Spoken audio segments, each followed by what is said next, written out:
আসসালামু আলাইকুম। বুবলি কি তাপসের সঙ্গে কোনো কিছু খেলছে নাকি? না মানে দেশ টিভিতে বুবলিকে নিয়ে একটা রিপোর্ট আসছে, সেখানে তারা হেডলাইনে দিছে বুবলির সঙ্গে অবৈধ সম্পর্কে ছিল তাপসের। দেখেন, একটা ঘটনা তো ঘটছেই, যা রটে তার কিছুটা তো বটেই। এখন ভিতরের খবর তো আর আমি যাই না, একমাত্র বুবলি আর তাপস বলতে পারবে ভিতরের খবরটা কি। কিন্তু এই তাপসের বউ মুন্ডি আর অপবিশ্বাস যে ফোন আলাপ করছে, সেই ফোন আলাপের ভিত্তিতে এইটুকু অন্তত বলা যেতে পারে যে হ্যাঁ, মুন্ডির সঙ্গে তাপস গভীর রাতে তাপসের অফিসে ছিল। এখন এটার ব্যাখ্যাই হইতে পারে যে তাপস সাহেব অফিসই করে ভোর ভোর রাত থেকে, এই সন্ধ্যার পর থেকে ভোর রাত পর্যন্ত, রাত 12টার পর থেকে সে অফিস করে। এখন যার অফিস রাত 12টার পরে, তার সঙ্গে যদি কেউ দেখা করতে যায় তাহলে তো রাত 12টার পরেই যাবে। এখানে যে বুবলি গেছে শুধু তা না, তাপস সাহেবের সঙ্গে দেখা করতে কিন্তু অনেক নায়কটাকে যাইতো রাত 12টার পরে, অনেক মন্ত্রী মিনিস্টারও যাইতো। কারণ আছে, এই কারণটা ওই যে আফসারি সাহেবের, মালিক আফসারি সাহেবের ভিডিওতে দেখলাম।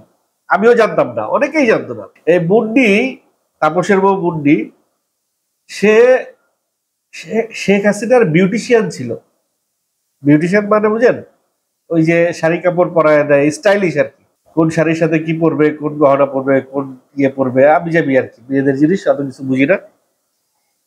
তো যেহেতু শেখ হাসিনার বিউটিশিয়ান ছিল, তো শেখ হাসিনার সাথে তার ভালো সম্পর্ক, একটা পাওয়ার তো তার ছিল।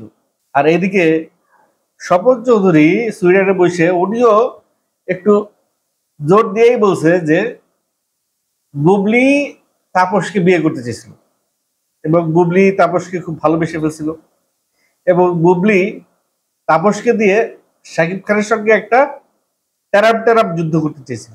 যেহেতু শাকিব খান বুবলিকে নিয়ে অনেক মানে কিছু এদিক সেদিক বলছে, তো যাই হোক, পরবর্তীকালে কিন্তু বুবলি আবার সেই শাকিব খানের সাফাই গাইছে।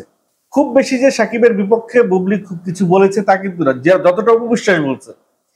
অবিশ্বাস যখন সন্তান নিয়ে প্রথম ক্যামেরার সামনে আসলো, তখন সে শাকিব খানকে নিয়ে যা যা বলছে, সেই তুলনায় বুবলির কথা বলতে গেলে আসলে 100 ভাগের 1 ভাগই বলছে সে শাকিব খানকে নিয়ে।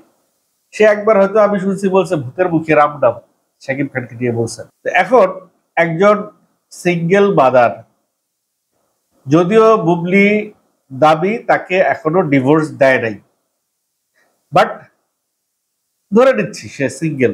বুবলিকে অনেকে বলছে কাবিননামা দেখাইতে, সেটাও সে দেখায় নাই। ইকবাল সাহেব জোর দিয়ে বলছে যে বুবলি যদি তার বৈধ, সাকিবের বৈধ স্ত্রী হয়ে থাকে তাহলে কাবিননামা দেখ, সেটারও কোনো অ্যান্সার বুবলি দেয়নি। আসলে সে সাকিবের বৈধ স্ত্রী নাকি না, সেটা কৈফত ইকবাল সাহেবকে সে কেন দিবে? অনেক কিছু হতে পারে, দেয় নাই। কিন্তু আমি বিষয়টাকে জাস্টিফাই করছি না। একজন সিঙ্গেল মাদার, সে যদি আহ, যে বুবলির দাবি সে সিঙ্গেল না, তার ইয়ে হয় না, ডিভোর্স হয় নাই, কিন্তু আমরা যদি ধরে নেই সে সিঙ্গেল মাদার, তার ডিভোর্স হয়ে গেছে, তাহলে তো সে তার ফিউচার নিয়ে প্ল্যানিং করবে, তাই না? তার একটা পরিকল্পনা থাকবে। কিন্তু বারবার বুবলির পরিকল্পনা কেন বিবাহিত পুরুষের দিকে যায়? প্রথম তার, সে বলছে শাকিব খানকে বিয়ে করছে, সে জানতো না সে অবিশ্বাসের হাজবেন্ড, না জেনে করছে। কিন্তু পরের বার তো সে জানতো যে তাপস মুন্ডির হাজবেন্ড।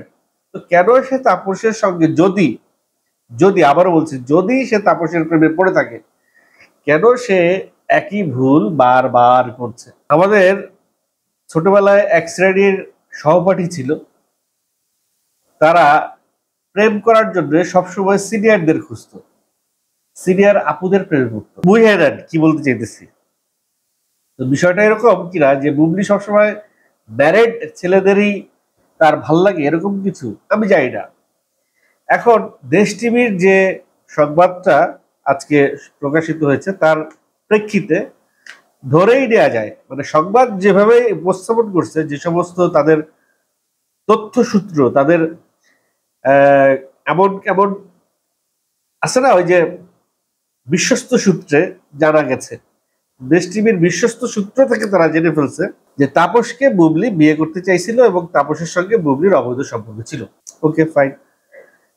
ওদিকে স্বপন সাহেব বলছেন এবং দেশ টিভির কথা মতে এই তাপস এবং মুন্ডির যে গন্ডগোল শুরু হয়েছিল বুবলিকে নিয়ে, এটা শেখ হাসিনা মিটমাট করাই দিছে। শেখ হাসিনা নাকি এটা মিটমাট করাই দিছে। তারপরে মুন্ডি যখন এটা এক্সপোজ করে দিছে বুবলিকে, তখন আর কিছু করার নাই। কারণ এক্সপোজ করায় দেওয়ার পরে সেটাকে আবার ঢাকার জন্য, যেহেতু শেখ হাসিনা মিটমাট করাই দিছে, সে শাহরিয়ার নাজিম জয়ের কাছে যে একটা ইন্টারভিউ দিছে, বলছে তখন সে দোষটা ঘুরায় অপু বিশ্বাসের উপরে চাপাই দিছে। পুরো পোল্টি খায় গেছে। যাই হোক, পোল্টি খাক আর যাই হোক, তারা দুইজন পলাতক এবং প্রচুর টাকা পয়সা আওয়ামী লীগের আমলে তারা কামাইছে। যেহেতু শেখ হাসিনার খুব কাছের মানুষ ছিল মুন্ডি, আর শেখ হাসিনার পিওর যদি 400 টাকা কামাইতে পারে, 400 কোটি টাকা কামাইতে পারে, তাহলে মুন্ডি কত হাজার কোটি টাকা কামাইছে আমার মাথায় ঢুকে না। আরো একটা খবর খুব চাওয়ার হচ্ছে চারপাশে, সেটা হচ্ছে অমিতাভ রেজা চৌধুরী। সুমাইয়া নামের একটা মেয়ে তাকে একবার কমপ্লেন করছিল, সে তাকে কুপ্রস্তাব দিয়েছে। সেই কুপ্রস্তাব নিয়ে সে যখন স্ট্যাটাস দিচ্ছে, তারপরে আবার সে কিছুদিন পর আবার একটা স্ট্যাটাস দিচ্ছে যে সে একটা অমিতাভ রেজা চৌধুরীর ফেক আইডিতে এই কথাগুলো হয়েছে। আচ্ছা ঠিক আছে, ফেক আইডি। তারও পরে আবার কিছুদিন পরে সেই মেয়ে স্ট্যাটাস দিয়েছে যে ওই সময়ে প্রশাসনের পক্ষ থেকে, প্রশাসনের অফিসে তখন অমিতাভ রেজা বসে এই মেয়েকে ফোন দিয়ে হুমকি ধামকি দেওয়া হয়েছে মামলার, সেই কারণে সে ওই স্ট্যাটাসটা দিতে বাধ্য হয়েছে। এখন সেই সুমাইয়ার স্ট্যাটাস দেখে আরেক লাক্স তারকা স্ট্যাটাস দিয়েছে, তার সাথেও নাকি অমিতাভ রেজা একই কাজ করেছে এবং ভিডিও চ্যাটও করেছে, এবং এই সমস্ত প্রমাণাদি দিয়ে সে ডিলিট করে দিচ্ছে। কারণ অমিতাভ রেজার পক্ষ থেকে অমিতাভ রেজা বলছে যে ভাই আমার ফেক আইডির সাথে এগুলো কথা হয়েছে, এগুলো আমি না। যখন এই কথা বলছে তখন ওই মেয়ে তো ধরে বসছে যে আপনার সাথে যে আমার ভিডিও চ্যাট হইলো সেটা কি। তো অমিতাভ রেজার একটা, আমি জানি না এটা কিভাবে মানুষ রিসিভ করবে, যে ভিডিও চ্যাট করার সময় আমি ধরেন শেখ হাসিনার ছবি রাইখা, না আমি ধরেন শাহরুখ খানের ছবি রাইখা ভিডিও চ্যাটিং এর সময় শাহরুখ খানের ছবিটা সামনে রাইখা আমি আপনাদের সাথে ভিডিও চ্যাট করছি, আর আপনারা ধরে নিলেন যে আমি শাহরুখ খান। আর এটা কি করা সম্ভব?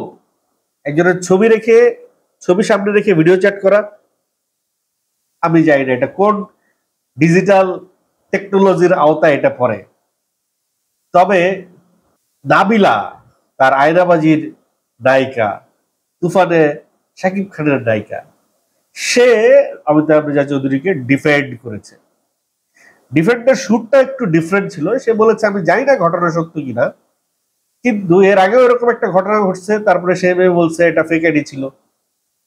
এবারও কি এই মেয়েটা যা অভিযোগ করেছে, যার সঙ্গে কথা হয়েছে, সেটাও কি ফেক আইডি কিনা, এটা কি মেয়েটা শিওর? এই ধরনের কনফিউশন সে তুলেছে। এখন সারা বিশ্বে যেখানে নো মিনস নো একটা একটা স্লোগান তৈরি হয়েছিল, যে একটা মেয়ে যখন না বলে, বা একটা মেয়ে যখন চায় না, বা একটা মেয়ে যখন কোনো কাজের জন্য যায়, তখন তাকে ফিজিক্যাল হ্যারাসমেন্ট করা, এটা খুব অহরহ ঘটছে আমাদের এন্টারটেইনমেন্ট ইন্ডাস্ট্রিতে। কেউ স্বেচ্ছায় করছে, কেউ অনিচ্ছায় করছে, কার উপরে জোর করে হচ্ছে। এই তিনটা প্রক্রিয়াই যে মিডিয়াতে স্ট্যাবলিশ, সেটা নাবিলাও জানে, অমিতাভ রেজাও জানে, সুমাইয়াও জানে, মিমও জানে, আমিও জানি, আপনারাও জানেন। এখন যখন কোনো বড় রুই কাতলার এগেনস্টে এই অভিযোগটা আসে, তখন তার সঙ্গে না তার পক্ষে অনেকে দাঁড়ায় যায়। কারণ তার পক্ষে তখন এই জন্য দাঁড়ায় যায় যে তার পক্ষে দাঁড়ালেই তার কাছ থেকে সুবিধা পাওয়া যাবে, অথবা তার সুবিধা খাইছি তাই তার পক্ষে দাঁড়াইলাম। এখন পুরো বিষয়টা কেউ হলফ করে বলতে পারবো না যে অমিতাভ রেজা চৌধুরী এটা করছে কিনা, আমিও বলতে পারবো না। ধরে নিচ্ছি অমিতাভ রেজা চৌধুরী এটা করে নাই, ধরে নিচ্ছি অমিতাভ রেজা চৌধুরী এমন একটা ব্র্যান্ড, তার পক্ষে এটা করা সম্ভব না, ধরে নিচ্ছি। কিন্তু যে অভিযোগ দুইটা উঠেছে, একটা না, দুইটা মেয়ের অভিযোগ উঠেছে এবং আরেকটা মেয়ের অভিযোগের নিচে আরো অনেকগুলো মেয়ে কমেন্ট করেছে যে তাদের সঙ্গে ওই একই ঘটনা ঘটেছে। সেই জায়গা থেকে আমার মনে হয় এটার একটা তদন্ত হওয়া উচিত, এটার একটা সুষ্ঠু তদন্ত হওয়া উচিত এবং এই তদন্তের ভার নিশ্চয়ই মনোজ কুমারকে দেওয়া উচিত না।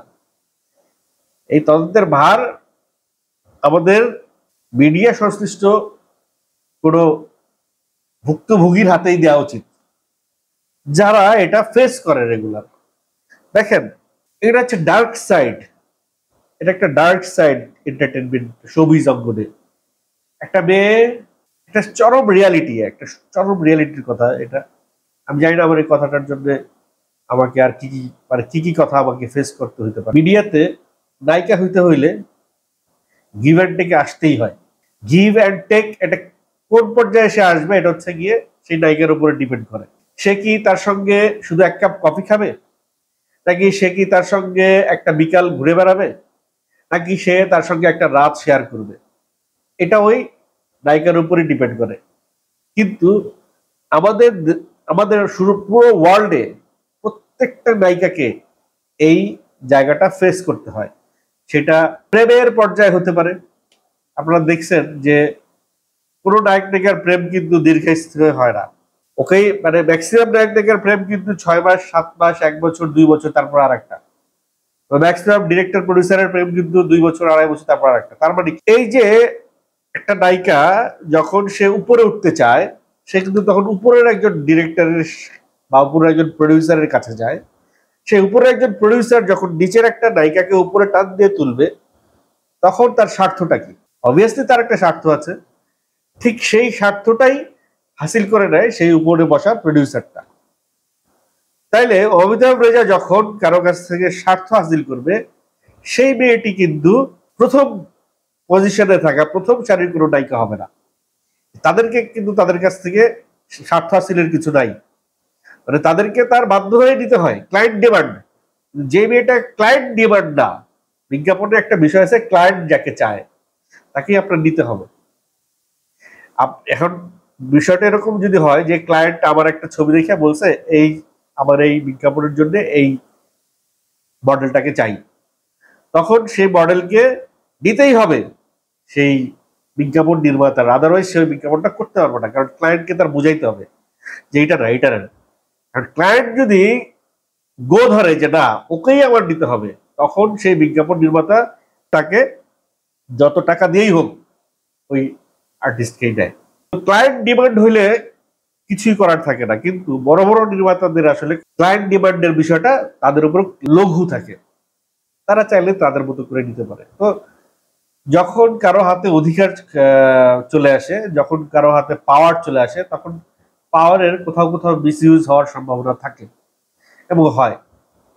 তো যাই হোক, আমি বিশ্বাস করতে চাই না অমিতাভ রেজা চৌধুরী এরকম একটি কাজ করেছেন। কিন্তু যে দুটি মেয়ে এই অভিযোগটি করেছে, সেই দুইটি মেয়ের এবং যে দুটি মেয়ের অভিযোগের নিচে আরো অনেকেই কমেন্ট করেছে, তাদের স্বার্থে এটির একটি সুষ্ঠু তদন্ত হওয়া উচিত।